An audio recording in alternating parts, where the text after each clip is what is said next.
What's up guys? This is Leia Kim TV at meron tayong tanggap na Poco X3 NFC. Fake charging po siya. Papakita ko po sa inyo kung saan ko po siya ginamperan.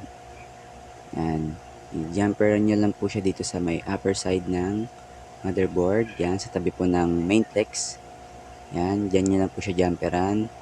At patungo po yan sa charging board po natin. Pakita ko po sa inyo. Yan. Yan. Diyan nyo lang po siya jumperan sa may gilid lang po na yan. Yan.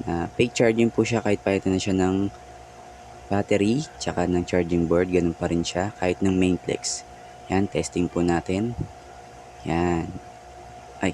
Wala. Di ko pa nalagay yung battery. Yan. Yan. Hugot po ng charger. At tsaka natin ibabalik. Yan. Yung gumana po siya mga boss. Nagantay tayo ng mga hanggang 40%. Yan. Kahit mga 3 minutes pa lang.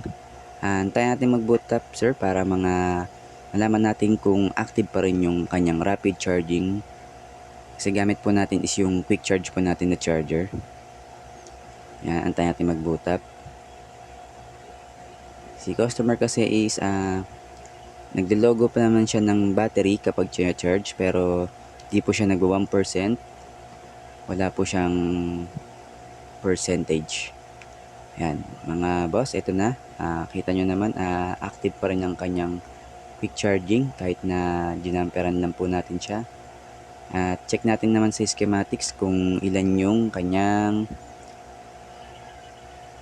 follow sa schematics.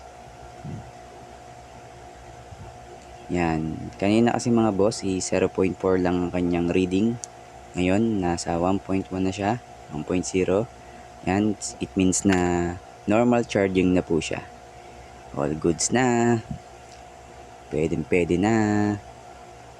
Peace out mga boss.